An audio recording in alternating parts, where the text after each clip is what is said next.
আসসালামু আলাইকুম সবাইকে। সবাই অনেক ভালো আছেন নিশ্চয়ই। আজকে আবারও চলে আসলাম আপনাদের মাঝে নতুন একটা রান্নার রেসিপি নিয়ে।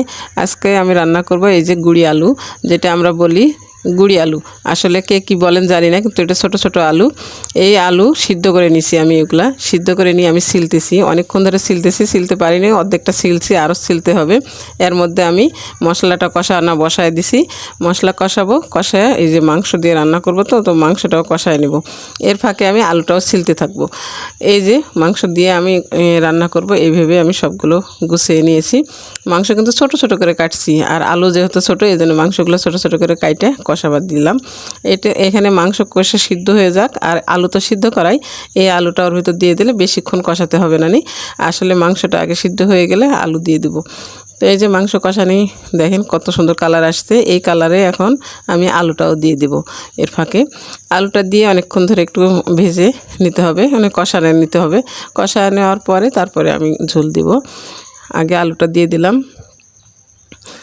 আলুটা দেওয়ার পরে কিন্তু নাড়াচাড়া করে অনেকক্ষণ ঢেকে রাখে সিদ্ধ করতে হবে। পানি টানি কিচ্ছু দেওয়া যাবে না, কারণ অনেকগুলো তেল আর মশলা এইগুলো আছে, এইগুলোর সাথে কিন্তু কষে যাবে, আলুটা ভাজা ভাজা হয়ে যাবে আর কি। অনেক সুন্দর হবে, আলুর আঠাটাও নষ্ট হয়ে যাবে, আঠা থাকবে না। তো ছোটো আলু খাইতে কিন্তু অনেক টেস্ট লাগে। কে কে ছোটো আলু খাওয়া পছন্দ করেন অবশ্যই কমেন্টে বলবেন। আমরা কিন্তু অনেক ছোটো আলুই খাই, অন্য আলুর চেয়ে, বড় আলুর চেয়ে কিন্তু আমরা ছোটো আলুই বেশি খাই।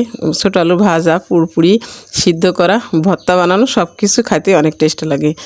তো এভাবে কে কে রান্না করেন অবশ্যই কমেন্টে আমাকে বলবেন। আর আমার এই ভিডিওটা কেমন লাগলো অবশ্যই বলবেন। তো রান্নাটা প্রায় হয়ে আসছে, এই যে ঝোল দেওয়ার পরে কালারটা এরকম আসছে, আরও কিন্তু হবে, হওয়ার পরে কালারটা কিন্তু আরও সুন্দর হবে। তো বন্ধুরা, এই পর্যন্ত আজকের মতো। সবাই ভালো থাকবেন, সুস্থ থাকবেন, সবাই আমার জন্য দোয়া করবেন। খোদা হাফেজ।